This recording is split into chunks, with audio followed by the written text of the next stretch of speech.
What is going on, guys? Welcome to the Tactical Jam session. Looks like we have a couple of people on here with us right now. If you can, leave a comment. Let me know where you're seeing me at, if you're seeing me on Facebook or if you're seeing me on YouTube. If you can, leave a comment just so I know who's on with me and where you're seeing this at. This is the Tactical Jam session. Our very, very first episode that we've ever had. The way this is going to work is I'm going to lay down, Sonny, what's up? I'm going to lay down a Facebook, cool. I'm going to lay down a tactical riff, and then you guys are going to jump in with a tactical beat. That's the way that it's going to go. We're going to talk about some tactical conversations here, and I'm looking forward to having this. I don't want to call it a show, this conversation. I want to have a weekly conversation in a way that is designed to really forward the training paradigm. To me, that's the number one objective. That's why I want to call it a jam session, right? So we can all jam in and we can have this free exchange of ideas. I'll eventually start asking you guys some questions, and then I'll have you guys ask me some questions along with commentary sort of along the way. First things first, I have a couple of orders of business. Oh, by the way, our topic for the night, let's see if I can do this. Bear with me. I'm just learning how to use this software here. Topic for the night, shooters versus defenders. Shooters versus defenders. Super important topic. It's a distinction that I think that the industry needs to be more clear about. I have some strong opinions on this, actually, in terms of understanding, having some curiosity in terms of understanding why those things aren't created as distinctions within the industry, and why those two things have a tendency to sort of all be lumped together, right? I want to maybe ask yourself the question: are you a shooter or are you a defender? We're going to go through some different talking points here, and we'll see what you guys have to think about it. A couple of orders of things I want to talk about, orders of business I want to talk about. Just so you guys know, this week here at IDS headquarters, we have instructor candidates coming from all over the country for our IDS Apex Level 1 instructor course. Super excited. Welcome to all of them coming to IDS headquarters for the first time. The program continues to grow, and I'm very, very excited about that. Also, just so you guys know, the concealcarry.com Guardian Conference is coming up September 17th through September 19th in Oklahoma City Gun Club. 3 days of live instruction from some of the best firearms trainers in the country. Check out the lineup. Larry Vickers, Spencer Keepers, Riley Bowman, Matt Little, Brian Eastridge, Steve Moses, Chuck Haggard, Samuel Middlebrook, Brian McCaughlin, Haney Mahmood, Andrew Bronca will be there, and then I will be teaching there as well. I'll be teaching for 3 days. I will be instructing the weapons-based combatives portion of that conference. So some really good stuff going on there. 24 hours of world-class instruction. Breakfast and lunch will be included. They'll have on-site snacks available and water available for everyone. You'll get an official T-shirt for attending, and then you'll be able to mingle and network with all the instructors and vendors and lots of like-minded people. So really great stuff going on there. So let's talk about shooters and defenders a little bit. At IDS, we like to borrow an analogy from Ken Murray. Generic marksmanship is the equivalent of figure skating, and fighting with a gun is the equivalent of hockey. So to me, being a shooter is also the equivalent of figure skating, and being a defender is the equivalent of playing hockey, right? There are some similarities, right? Both are on skates, both are on ice and in the same arena, but the context dramatically dictates the strategy. One context is violent and one context is not. One context is fluid and has an infinite number of variables, and one does not. So I think it's going to be really important for us to draw that distinction, to move the paradigm and move that conversation forward. Defenders have to make life and death decisions. And when they have to make these life and death decisions while they're faced with, compressed time, and they're faced with extreme stress at the same time. So we're just going to touch on some of these variables here. Defenders have to work within the legalities governing the use of force, while shooters are concerned about score and about winning, right? Listen, the stakes are extremely high. The stakes are life and death for the defender. So we need to make sure that the industry is calling things what they are. And the overall scale of personal protection and use of force in firearm is just a very small piece of the pie. Even if you're justified, it may not necessarily be the best choice, right? So remember, 80% of assaults are simple assaults. Remember that. So at what distance are those simple assaults taking place at? Those simple assaults are taking place at contact distance, and now you have a firearm on you. Do you have the full spectrum of skills that you need to adequately and responsibly handle that situation? Now, if we're talking about aggravated assaults, right? What are the majority of aggravated assaults? The majority of aggravated assaults are happening with impact weapons, edge weapons, impact weapons. And what distance are those taking place at? The majority of aggravated assaults are not happening with firearms. I think people have this idea that, when we carry a firearm, when we have to defend ourselves, that we're going to find ourselves in this duel at high noon, or that we're going to find ourselves in a situation where we're in this prolonged shootout. And the research shows it's actually not the case at all. If we take a look at what different types of aggravated assaults that are taking place out there. Annually in the United States, there's an average of 6 million violent crimes that are happening. That's 1 in 50 people, right? In urban areas, it's about 1 in 30 people. So we need to make sure, again, I'm just going to keep painting this picture over and over and over again. I think it bears repetition, that we have a clear understanding of what these differences are. What is the difference between the defender and the shooter, right? Let's see who's here.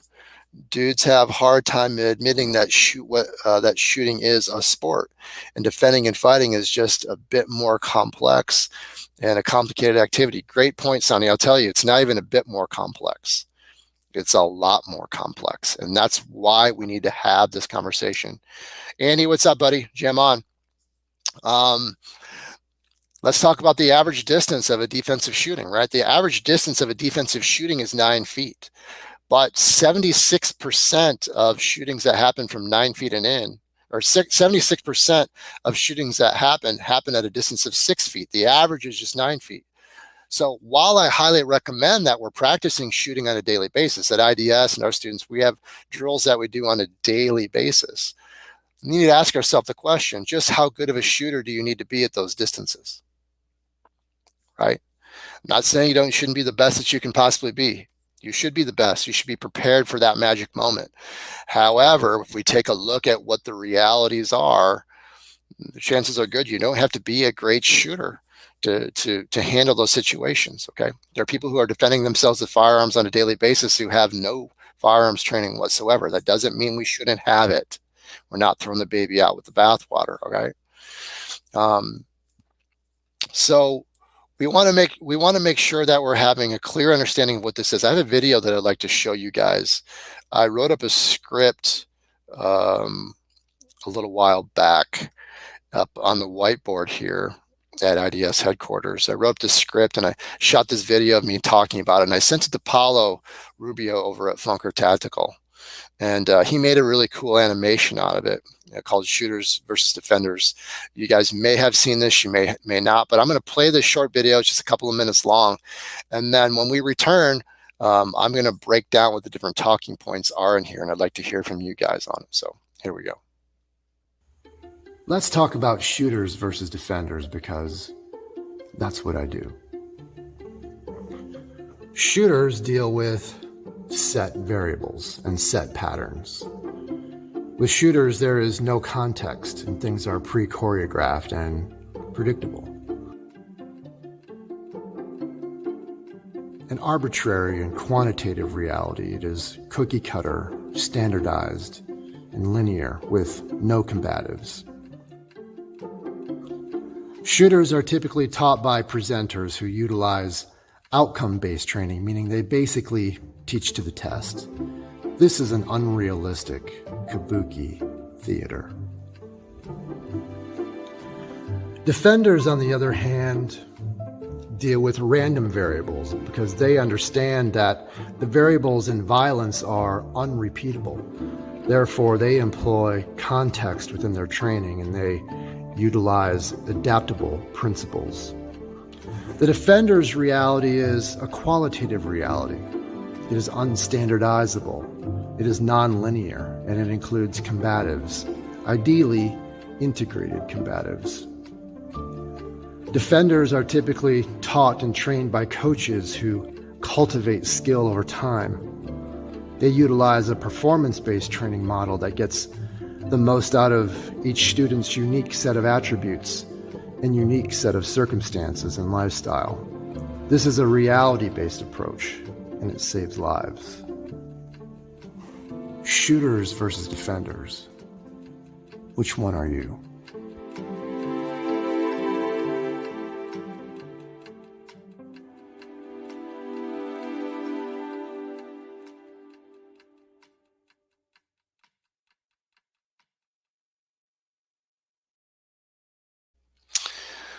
Awesome animation by Paulo Rubio there. Thank you, Paulo, so much for making that. We've had a really great relationship with Paulo and Funker Tactical over the years. So let's break it down. I want to hear what you guys think. Feel free to please jump in on this. I'd like to hear what your thoughts are here. Shooters versus defenders. I'm going to go through the different talking points here within that video. All right. Point number one. Shooters deal with set variables. Shooters deal with set patterns. I'd like to read for you just a really quick quote. It's a Bruce Lee quote, but I think it summarizes the point very well and why we draw this distinction. Bruce Lee says, "Real combat is not fixed, but very much alive. Set patterns incapable of adaptability or pliability only offers a better cage." All right. So this is why at IDS we have the motto, don't be a gunfighter, be a fighter with a gun.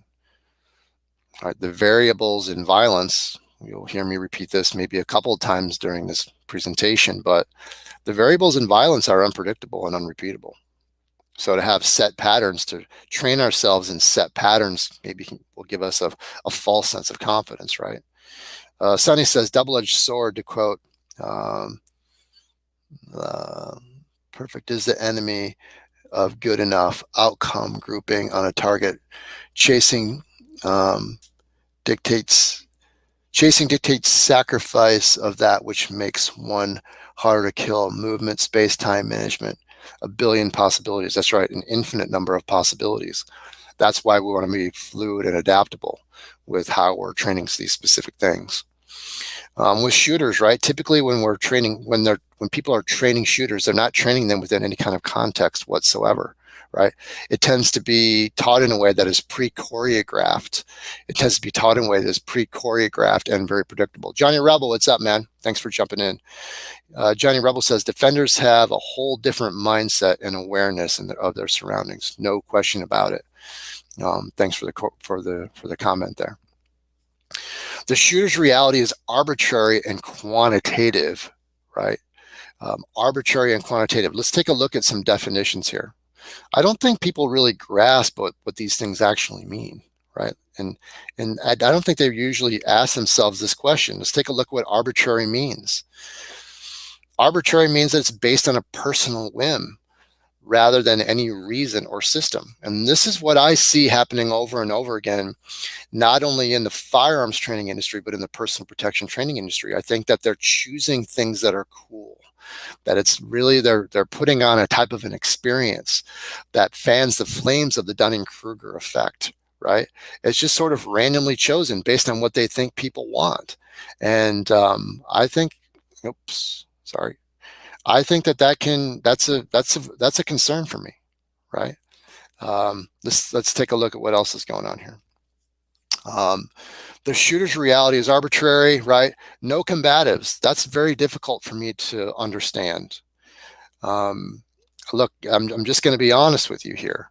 To me, the integrated combatives and the firearms, it has to be an indivisible system. They have to be one and the same. I don't know how or why those things ever became separated, right? We have to have these indivisible set of principles in place so that we can ebb and flow and we can be fluid and we can have reflexes and respond appropriately within whatever set of variables that we happen to be faced with at the time. So to not have combatives, especially weapons-based combatives, woven into the mix, into this tapestry of self-defense, to me is really, it's amazing. Especially, as much as I train with weapons-based combatives, I teach people and train it myself. I know how easily a weapon can be taken away from somebody, and I'm just, weapons-based combatives and the aspect of in holster and out of holster weapon retention is just one small piece. And we have to remember how long it takes for a person to reach any level of competence. We're talking about carrying a lethal weapon, right? So if we're carrying a lethal weapon, then we better have the intermediate skills to manage the full spectrum of force and the use of force continuum. I hear a lot of firearms instructors talk about the use of force continuum, but they just teach one small piece of the course, and it's kind of implied through the name of the course and the way that they phrase things and teach things that's going to fit the whole spectrum. We've heard the analogy over and over again. If the only tool you have is a hammer, then everything looks like a nail. That's a very dangerous proposition, if you ask me. In my opinion, shooters are taught by presenters who utilize outcome-based training. They basically teach to the test, right? My opinion, as I watch firearms instructors, that's what they are. They're presenters. They're very good at presenting information, but there's a difference between being a presenter and being a coach. And we'll talk about that a little bit later, about why I believe that it's so important that the paradigm begins to shift away from having presenters, but now having coaches that are coaching people on a regular basis. Here at IDS and IDS headquarters, not only do we have an international training program, but we also have a membership here where we utilize the martial arts model, where people come here all throughout the week and they train regularly in regular classes throughout the week. And that's the only way in the future we'll have conversations about the science of competence, the neuroscience of competence, and how that works. What's the metric there? How long does it take to reach a level of competence? Unfortunately, I don't think that most people are willing to be beginners, and they have a difficult time walking through that door for the first time. They don't want to fail. And the only way that we ever reach any level of competence with something like this is through, it's not really failure from our point of view, it's feedback, right? See, I think we might have a new comment here. Mariana, this video reminds me of the standardized testing debate in K-12 schools. How can we ensure students/instructors is measured up if there is no standard or test of competence? We're going to talk about standardization in a little bit.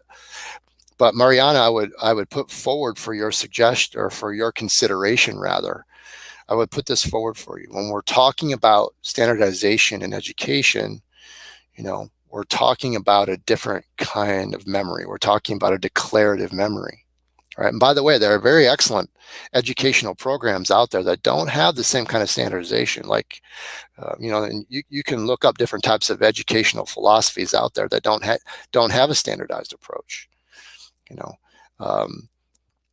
We'll talk about that. We'll talk about that in a little bit. Standardization tends to be very cookie cutter. And standardization, if you really think about it, is arbitrary in its nature, right? It tends to be quantitative in its nature. And when you take a look at how violence works, if you have a level of force and violence that's happening where the variables are unpredictable and unrepeatable, you realize very, very quickly that's a qualitative experience. It's not a quantitative experience, right? So doesn't mean we throw the baby out with the bathwater. We'll talk about this in a few minutes, how we can use quantitative training to improve what is ultimately a qualitative experience. We'll break this down a little bit further in a few minutes, but I'll put that forward for your consideration, but I appreciate the thought, appreciate the comment. Sheena Williams says, I always love the example of basketball. If all I've ever done is practice free throws being thrown into an actual live game, I'm not going to do well. That's right. We have some videos out on this as well. Thanks for the comment, Sheena, right? Just because I'm good at shooting and good at set shooting doesn't mean that I understand the game of basketball. And it definitely doesn't mean that I'm good at the game of basketball. And I would add that within the game of basketball, the variables are far more predictable than they are in a violent encounter. If you break a rule in the game of basketball, you get a foul. You don't go to prison. You don't go to jail. If you lose in the game of basketball, you don't lose your life. So same with hockey. Same with hockey as well, right? Shooting is just a small percentage of the totality of the experience of the game. But what we're talking about is the stakes are much higher, and it's far more complex than even that. But I appreciate the comment there, Sheena. Thank you very much. To me, as I mentioned in the video, this is unrealistic kabuki theater. So let's take a look at the definition of kabuki theater here. Why would I say that? Look, I'm not trying to upset anybody here. Whoops, let's see. Kabuki, here we go. Kabuki theater is a play, or sometimes you describe an event characterized more by showmanship than by content, right? So how fast are you? We can use that quantitative experience of how fast your draw stroke is to give you a basic idea for how quickly you're moving. But there are so many more variables that go into that. And especially if we're talking about speed and we're talking about score, that's mostly about showmanship. It becomes, over time, people want to master the drill itself, right? They want to master the stage itself. And so they're less concerned about the quality of the content in terms of how those particular skills can transfer over into a qualitative experience. Let's take a look at the definition of quantitative now. Okay, quantitative is relating to measuring or measured by the quantity of something. We would rather be focused on the quality of something versus the quantity of something. Now, no matter how great your score is in a competition, in competition shooting, while that might be helpful for you, I can here to tell you, as a person who has been a part of or conducted thousands of scenarios, and I'm a certified use of force analyst, I can tell you that score will mean very little to you. If you're faced with a real life encounter, if you don't have a skill set that will meet virtually all of the variables that you can be faced with, and we've already talked about what some of those are. Okay, so something else for you to think about here. I think it's unrealistic. I think it sets people up. Look, people are already suffering from the Dunning-Kruger effect, just a natural psychological phenomenon, where people of low ability are suffering from a illusory superiority, right? It's a cognitive bias of illusory superiority. So we need to be careful that we're not fanning the flames of this illusory superiority. They also suffer from an inability to recognize their own ineptitude. So we feel strongly at IDS that we need to give people this balance between having,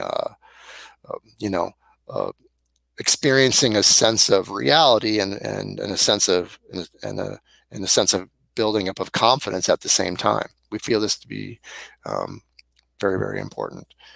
Defenders, on the other hand, deal with random variables, and so they employ context within their training. They need to understand why. Context dictates strategy, right? We're not talking about skills that exist within a vacuum when we're talking about self-defense. And while we're at it, I want to let people know that I'm all for competition shooting. I'm all for marksmanship. I'm all for those things, as long as we are being intellectually honest and calling them what they are. Okay. So we're utilizing context in training, and we're teaching people adaptable set of principles. Adaptable means that it ebbs and flows and it flexes. To borrow an acronym from my coach, my MMA coach, Greg Nelson, FSO, figure shit out. If we have adaptable principles, now we can be adaptive. We can play jazz with it. It means that we're masters of our craft. We know the song, but we're going to adapt that music based on what's happening in the room, based on what's happening within our environment. We have to, right? If all we're doing is practicing pre-choreographed stuff and reality doesn't face us, if the stars don't align, as Jim McCarty would say, if the stars don't align, now we're in big trouble, because we don't know how to color outside of the lines, right? Remember, we're not throwing the baby out with the bathwater. We use quantitative aspects of training for us to give a feel for where we're at. But at the end of the day, we understand that we're using this to improve our performance. We're not interested in what the outcome is, not what the measurable outcome is. I know lots of amazing shooters that can't fight their way out of a wet paper bag. I know lots of amazing shooters whose decision making is unbelievably terrible. And if we don't have those adaptable principles, if we haven't trained to have the looks, if we haven't trained ourselves to recognize what those patterns and variables are and respond appropriately with the appropriate level of force and tactics and maneuvers and all those things, man, we could really find ourselves in big trouble here. Violence is a qualitative experience. Violence is unstandardizable. It can't be standardized. There are no two circumstances that are the same. There are no two people that are the same. We're not robots that are stamped out in a factory, right? It just doesn't work that way. So if we're going to try to impose the same things onto every person, what works for one person may not work for another person. What worked for you once may not work for you again. So this is why to us, defenders are adaptable, and have ongoing training in a full spectrum of skills and principles. Something else I just want to point out: there's combatives, there's martial arts, and then we feel very strongly that there's a very big difference between combatives and weapons-based combatives. Having that weapon on you changes the strategy dramatically. I would also add, if we're not making the assumption that we're dealing with the variables in self-defense, like multiple attackers, or if we're not making the assumption that they have more than one weapon on them, or that we're on dangerous surfaces or in closed spaces, and all of these different factors, if we're not taking those factors into consideration when we're training, then we're just practicing sport. We're just practicing martial arts. We're just practicing MMA, and then we're calling it self-defense. We're calling it something that it's not. And that, at the end of the day, that can really end up costing lives. And at IDS, we're just not willing to go down that path. We're not saying that you need to think like us. We're just asking you to consider what we're saying, for the greater good. That's the idea. Integrated combatives is where it's at. Defenders typically trained by coaches, right? So that's the difference. From my point of view, shooters don't train often enough. They go to maybe 2 or 3 courses a year by a presenter, and that's not nearly enough for them to experience any level of competence. And then also what happens is, oftentimes if they're dealing with multiple people, multiple different philosophies, those philosophies tend to conflict with one another. And so now the nervous system, the cerebellum, is confused. Which one is it? Too many options. Right? And we have a tendency to create glitches and slip and capture errors and training scars through that kind of training. But a coach, if we can start to look at this as coaching, where we're training all throughout the week with inert weapons like the CERT, with non-lethal training munitions, there's so much more that we can do with inert weapons and non-lethal training munitions than we ever can with live fire. We're not saying to throw out live fire. 10% of our training and practice is with live fire. Right? We use that as a means of validation, but we have to be intellectually honest and with ourselves and say, look, that when we're dealing with live fire, it's very limiting in its scope in terms of what we can do with it, right? Especially today. How valuable is ammunition? What's the cost per round today? What are the limitations placed upon us to go to a range? We can do so much more with real live resistance in multiple dimensions. And When we're dealing with inert weapons, remember, and non-lethal training munitions, remember that the autonomic nervous system doesn't know the difference between a simulated experience and a real one. So as long as our platform is very similar or a one-for-one replica of what we're actually running with a live weapon, man, the level of confidence and skill and ability that can be built with those types of training platforms is unbelievable. The results that we get here are unbelievable. And same with our affiliates. Kyle Rogers says, it's nice to remind my students who do sport BJJ that we're training WBC. A switch certainly flips in their head when they're staying on the ground longer than they need to. That's right. Look, I've seen this many times. And some of my students and some of my training partners are high level Brazilian Jiu-Jitsu practitioners and wrestlers, and high pedigree, huge high level pedigree in MMA and other martial arts. And they have the pathways that they've trained to follow, they've learned very quickly. And the decision-making and strategies that they choose to follow, they learn very quickly, is not conducive to when they have a weapon on, especially when you have to make the assumption that your attacker or your adversary also has a weapon on. Whole different art. And one of these days I'll have Greg Nelson on, quite possibly the most prolific martial artist alive today. 3 UFC world champions, including Brock Lesnar, Sean Shirk. The list goes on and on and on with him. And Greg's one of my students, and I'm one of his on a regular basis. And Greg will come on here and he'll tell you that weapons-based combatives is its own art form. We've had hours and hours and hours of dialogue and conversation on this. So hopefully we'll have him on the show soon. We will be having guests on here from time to time. Let's see, what else do I have in my notes here?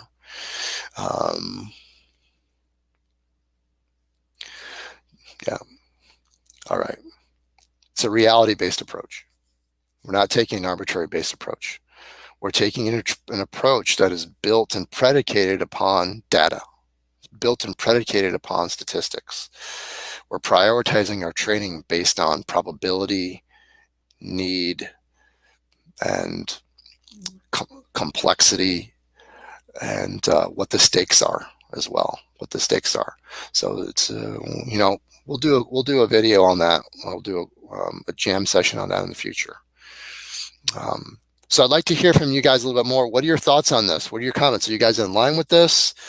Are you guys not in alignment with this? I'd like to hear a little bit more from you guys, where you're at. What kind of questions do you have? Do you have any questions for me? Do you have any questions for anybody else that I can answer for you here? Anything at all. You can ask me anything. Hopefully it's about shooters versus defenders, but you can ask me whatever you want to. If this takes your mind in a different direction, feel free to go there. Let's turn this into some kind of a jam session now. Another question that I'd like to ask you guys. I have another video. You heard me talk about the difference between linear and nonlinear training. I have another short video. If you guys are interested, please leave a comment here to let me know whether or not you're interested in seeing a short video on the difference between linear and nonlinear training. To us, there's a huge difference. Sonny says, would you say that possibly there is an issue with actually missing object meaning of the words principle? What is the principle? Many folks can't define the meaning of that word. That's a really good question. Principles are at the core. What we're not teaching people is this sort of random collection of techniques. What is at the core of, instead of teaching a technique, what is the core methodology? What is the core physical movement? What is the core physical strategy? Principles tend to be, set. It sounds weird, but principles tend to be, they don't change. The principles don't change. The principles of fighting and warfare really haven't changed all throughout history. We understand what would be a core principle. Understanding how to manage distance, push-pull energies when we're in the fight, knowing how to work your way, having the principle for knowing how to work your way to a dominant angle. Timing is another core principle. I would say, when we're talking about shooting, for example, a lot of people talk about how fast can you go. I would say going fast is important, but knowing when to go is even more important. They're trying to take away space, you're trying to fill space, and vice versa. We can go through these long list of principles, and as long as we understand what those principles are, now we can adapt it. Here's an analogy, Sonny, that I'd like to share with you, that how we like to look at it. Each week when you come to one of our courses, I can give you maybe 2 or 3 new keys for your key ring, right? And then over time, you've collected, like a janitor has this huge key ring on, right? You've collected these techniques, you've collected these keys, and now someone's trying to kill you. And you're going through your nervous system's going through your key ring, trying to find the perfect combination of keys to deal with those set of circumstances. That's not ideal, is it? Instead, I would use the principle of teaching you how to be a key maker so that you can use the keys that you need for whatever set of circumstances that you're faced with, based on what your unique set of circumstances and about what your unique attributes are, not somebody else's. That's one of the real problems I hear, just being honest with you, when I hear people talk about, well, I'm not going to learn from somebody who's never been in a gunfight. Well, what worked for them in that gunfight may not work for them in another gunfight. And whatever their context was for that gunfight may not be the context that you're going to be faced with. What context was it? Was it engagement in the infantry at 300 yards when they have a team in air support? That kind of gunfight? Is it what kind of? We could go on and on and on about the contextual difference, right? Kyle says, always interested in that video. Let's see it. Kyle, like to see it. John says, principle point true north. Sonny, good principle is a constant, like a commandment. Very well said, Sonny. Thank you for articulating that. Sonny also says, similar to what I use, but I Rolodex of business cards, you probably call proctologist while suffering from a toothache. All right, good stuff. Okay, let's take real quick here. Let's take a look at that video. If you guys, it sounds like you guys might be interested in that. Linear training versus non-linear training. And then if you guys have any questions, please put them in the comments about this video. I'd love to hear from you. Here we go. So I'd like to talk about why we at IDS prefer non-linear training to linear training. IDS stands for Integrative Defense Strategies. So let's just take a look real quick. So I'm just going to draw this line on the board, and this line represents linear training, okay? So with linear training, I'm putting everything into one clear, specific vein. I'm putting all of my eggs into one basket. And as I grow and improve, eventually I'm going to max out. There's only so far that I can go when I practice linear training. An example of linear training would be shooting, right? As I grow and as I progress with my linear training, eventually I can only go so fast. Eventually I can only be so accurate until I'm putting all of my hits into one hole, right? And everything's happening at the speed of light. It's all the faster that I can go, right? Powerlifting would be another example, right? Powerlifting. Eventually, I can only lift so much weight. Eventually, my mechanics with power lifts can only be so good. That would be a linear approach. So let's just say, for example, that as you were training and practice shooting, for example, and that linear approach to shooting, that you reach the 90th percentile. Let's call this 100th percentile, 0 percentile, 90th percentile. Let's just say you reach the point where you hit the 90th percentile. In order for you to go from the 90th percentile to the 91st percentile would require an astronomical amount of training time and practice, all right? And we all know just how precious our training and practice time is. So now you're training and training and training and training to go from 90th to 91st percentile. When in reality, when we take a look at the statistics, when we know that the average distance of a citizen defensive shooting happens at 9 feet, how good do you really need to be? That doesn't mean that we don't recommend that you practice. We do at IDS. We practice shooting every single day, but we understand that there are limits, and we're intellectually honest with ourselves that there are going to be deficiencies if all we do is practice our shooting, because in the totality of the circumstance, when it comes to violent crime, we know that when it's best to use a firearm and when we're justified to use a firearm is really just a very thin slice of the totality of the circumstance. So does it really make sense for us to spend all of our time and all of our energy just on that thin slice in one thin linear vein? Or would it make more sense for us to instead take a non-linear approach? This is what we consider a non-linear approach, a holistic approach, where we have multiple disciplines that are all being interdependent with one another, and all of these ingredients for a non-linear approach are all getting baked into the cake together. Some examples, right? We have the firearms, or we'll just call it a force multiplier for now. We have combatives, weapons-based combatives. We have tactics. We have use of force.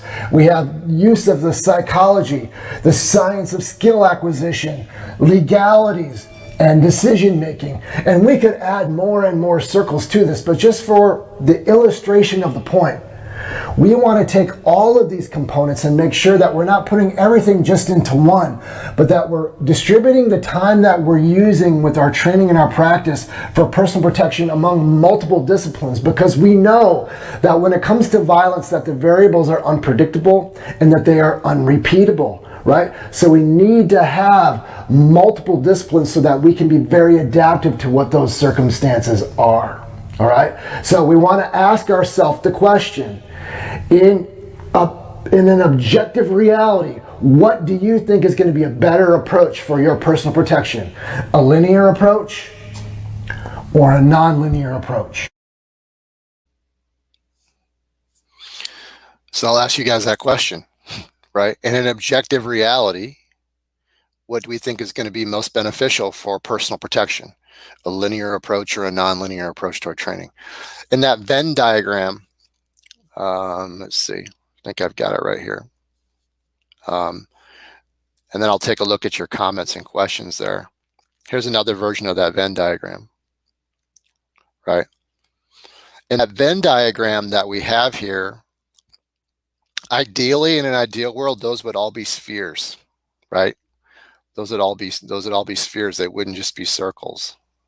Let's see what's going on here. All right. It's one of the big frustrations with articulating this paradigm is that we're describing spheres when most people think that we're describing circles. We're describing cubes when most people think that we're describing squares. It's like trying to describe what a sphere looks like to somebody who lives in a two-dimensional reality. They'll say, "Oh yeah, the circle. I know the circle." I'm like, "No, I'm talking about a sphere." Yeah, the circles are awesome. I love, but so if I could figure out a way to have a Venn diagram where those were all spheres and they were multidimensional, I think that would maybe communicate things a little bit more. It's a whole nother way of looking at training. It's a whole nother way of looking at how we prepare for violent encounters. It's more difficult to teach. It's more difficult to learn, but life and death encounters are difficult, right? So let's take a look at your comments here. Johnny Rebel says, "I don't feel that a person can learn with linear training. Yes, you can learn how to shoot well or fight well, but put it together, and that's when a person falls apart." I might be wrong. Yeah, that's a really great point. I would say that shooting is kind of like hitting a heavy bag or hitting focus mitts, right? Really good work on that heavy bag, really good work on those focus mitts. But now when you start dealing with the multiple variables, especially the stress and the psychology and the fatigue and all of those things, man, that becomes a very, very different experience, right? It's one of the things that's so important, I think, about training MMA. I know that Johnny trains MMA, is that it's so humbling. That's what's so great about it. We're constantly humbled and we're learning through those humbling experiences all the time, right? Johnny says, "I had people get mad at me when I suggested they need to be linear." Not linear. Says, John says linear all the way. Linear is the hard way, and unfortunately, many people rather think of themselves just far off rounds at the range. All right, so I just want to be clear about what I'm saying. I'm suggesting nonlinear. Go back to our YouTube channel and watch linear versus nonlinear training and watch it again. I'm suggesting a nonlinear. Linear is multidimensional. Linear is happening in one clear specific vein. Jim McCarty says, what are your thoughts on sinusoidal training? I don't know what that is. I don't know what sinusoidal training. It must be an engineering thing. Thanks for the comment, though, Jim. What does sinusoidal mean? I'm thinking he meant nonlinear. Yeah, probably. They probably did. So what we do is we isolate skills, and then we combine. And then we add a layer to what we've isolated, and then we add a layer, and then we combine. So we isolate, we layer, and we combine. Isolate, layer, and combine. Isolate, layer, and combine. And that way, these become unconscious reflexes happening from all of those different skill sets simultaneously. That's the point. Got it. John said he meant nonlinear too. My bad. Yeah, I kind of figured that's what you guys meant. Do you guys have any questions for me? Any questions that you have? Got it. Jim says it's definitely nonlinear. Thanks. The sinusoidal definitely means nonlinear. Look forward to have that conversation with you in the near future, Jim. Jim is literally a rocket scientist. Okay, so we learn a lot from Jim. Mariana, people think that they have a gun, they don't need to know how to fight. A linear approach may be better for the ego, but a nonlinear approach opens up a whole new world of knowledge. Very well said. Thank you so much, Mariana, for that.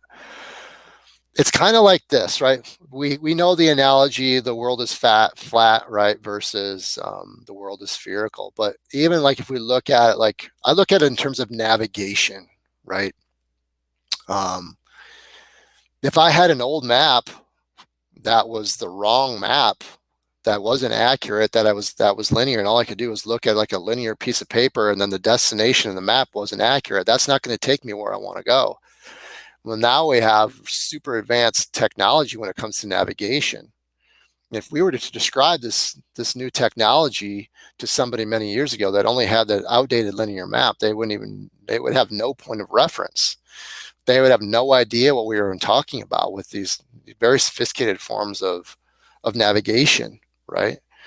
I've had military people talk to me about some of their technology and some of their methods of navigation, and it blows my mind. And it really, honestly, it inspires me into develop new training approaches that more accurately map that level of nonlinear technology, right? That's the whole idea. That's the whole idea. That's why we're having this conversation. So please share this concept with people so that they have a new they have their eyes open as to what this new kind of paradigm looks like. And so they might desire to experience this new kind of training paradigm, right? The whole idea is that we're creating a more broadband deterrence to violence. This is the whole idea. Isaac Birch, I agree with this approach. How do you schedule this in a given week?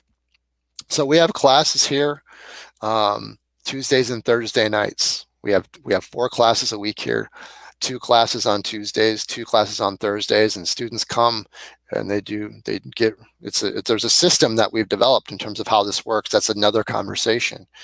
But it's like the CrossFit model, or it's a martial arts model is what it is. Martial artists understand cultivation and the development of competence over time. And so that's how we do it here. And it happens right here at IDS headquarters where I'm at right now. Isaac Birch says, one day striking sparring, next day dry fire between doing kettlebell swings, running work, weapons manipulation, the next day grappling skills, et cetera, et cetera. Very similar to that concept. It's a little bit more involved, and obviously you probably already understand that, but yes, that's definitely you're in the ballpark for sure in terms of what the approach is like. It's a very systematic approach where we like the fewest number of solutions to as many problems as possible, right? We would rather teach you one principle that will handle 10 problems than 10 techniques that will handle one. And hopefully one day I have the chance to kind of show you kind of what our approach is there. But yes, absolutely. Any other comments or questions from you guys on this stuff? All right, so this was our very first jam session. All right, they're just going to keep getting better and better. Thank you guys so much for tuning in. I really appreciate your time. There's nothing more valuable. I'll be happy to share that with you, Isaac. Absolutely. I know that your time is valuable, and so I appreciate you guys being here. If you're tuning in, you're probably a citizen defender, right? Our definition of a citizen defender is somebody who has it in their blood and has it in their DNA to watch over the flock. And we're living in a world today, we're living in a society that wants to demonize you for what you are. They want to shame you for what you are. And so IDS and jam sessions like this are really in place to offer support for like-minded people, either who have it in their DNA to watch over the flock, or who have been through martial arts or other paradigms and realize that there's a missing piece, or been through firearms training and realize there's something missing. And so our goal is to, one, offer that kind of support to you, two, change the paradigm, and three, let you know that there's nothing wrong with you. There's nothing wrong with you at all. You are who you are, and you are what you are for that reason. So we honor and respect that. Kyle Rogers says, getting back to shooters versus defenders, a lot of shooters training scars will get them in legal and tactical trouble. By the way, if you guys don't know, Kyle is one of our affiliates, and he's been with us for a while. He knows our system inside and out. Yes, and I look forward to having that conversation in the future. It can really create a lot of problems. Remember, if the only tool you have is a hammer, everything looks like a nail. So we need to be very, very careful when it comes right down to it. It really comes down to making sound decisions. And we got to have the looks, we got to have the experience, we got to have the exposure in different types of what we call layered scenario work that really helps to cultivate that decision-making process where all of our kinetic skills are now integrated with our decision-making skills and vice versa. They're interdependent. Okay. All right, guys, seems like a good place for us to wrap this up tonight. I won't keep you. Thank you guys so much. We're planning on right now, Sunday nights at 8:00 p.m.